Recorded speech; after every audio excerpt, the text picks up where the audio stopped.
Assalamualaikum warahmatullahi wabarakatuh. Hari ini saya akan menjelaskan tentang agama, ras, dan etnis. Agama adalah salah satu aspek yang berpengaruh di dalam kehidupan terhadap moral dan intelektualnya, di mana segala sesuatu berlandaskan kepada agama. Ras adalah golongan yang membeda-bedakan yang satu dengan yang lain, membeda-bedakan seseorang dengan melihat suku, agama, ras, dan golongan warna kulit. Etnis adalah tradisi, budaya, atau kebiasaan dalam sebuah kelompok sosial. Etnis merupakan seperangkat kondisi spesifik yang dimiliki oleh sekelompok tertentu. Sekelompok etnik adalah sekumpulan individu yang mempunyai budaya dan sosial yang unik, serta menurunkannya kepada generasi. Macam-macam agama, ras, dan etnis. Untuk agama, macam-macam agama. Yang pertama ada agama Islam, Kristen, Katolik, Hindu, Buddha, dan Konghucu, Protestan, dan lain sebagainya. Untuk macam ras, yaitu ada ras Kaukasia yang berkulit putih seperti orang Korea, ras Negroid berkulit hitam seperti orang Negro atau Amerika aslinya, ras Mongoloid berkulit seperti orang Melayu.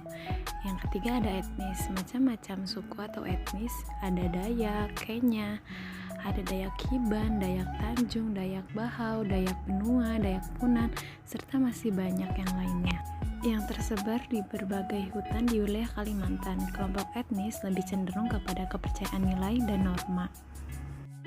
Bangsa Indonesia adalah masyarakat beragam budaya dengan sifat kemajemukannya. Keragaman mencakup perbedaan budaya, agama, ras, bahasa, suku, tradisi, dan sebagainya.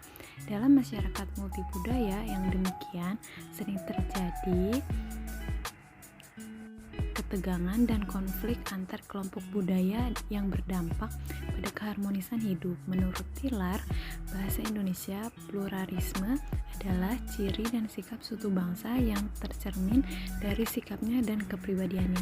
Pluralisme dari suku, ras, budaya, dan agama di Indonesia menjadi tanda bahwa Indonesia dapat dibanggakan, tanpa menyadari bahwa pluralisme juga menyimpan potensi konflik yang dapat dibanggakan, tanpa menyadari bahwa pluralisme juga menyimpan potensi konflik yang dapat mengancam kehidupan bangsa. Hal ini terbukti dari berbagai kejadian di Indonesia.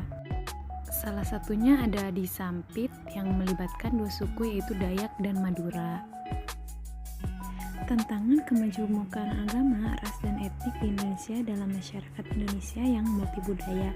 Sikap keberagaman yang eksklusif yang hanya mengakui kebenaran dan keselamatan secara sepihak tentu dapat menimbulkan gesekan antar kelompok agama. Konflik keagamaan yang banyak terjadi di Indonesia umumnya dipicu adanya sikap keberagaman yang eksklusif, serta adanya konsentrasi antar kelompok agama dalam meraih dukungan umat yang tidak dilandasi sikap toleran. Karena masing-masing menggunakan kekuatannya untuk menang sehingga memicu konflik. Dalam konteks fundamentalisme agama, maka untuk menghindari disharmoni perlu ditumbuhkan cara beragama yang moderat atau cara berislam yang eksklusif atau sikap beragama yang terbuka yang disebut sikap moderasi agama. Moderasi itu artinya moderat, lawan dari kata ekstrim atau berlebihan dalam menyikapi perbedaan dan keragaman.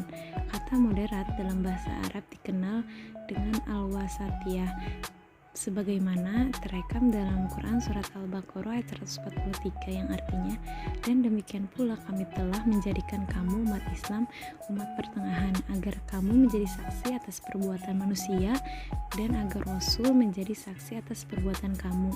Kami tidak menjadikan kiblat yang dahulu kamu berkiblat kepadanya, melainkan agar kami mengetahui siapa yang mengikuti Rasul dan siapa yang terbalik ke belakang.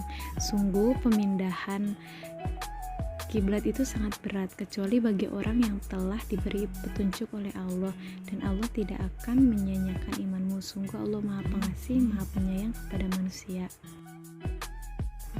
Peran penyuluh agama dalam masyarakat sangat penting karena sebagian masyarakat masih memandang pentingnya sosok ideal sebagai figur atau patron dalam kehidupan masyarakat. Oleh karena itu, penyuluh agama memiliki potensi untuk didudukannya sebagai figur atau tokoh agama di masyarakat.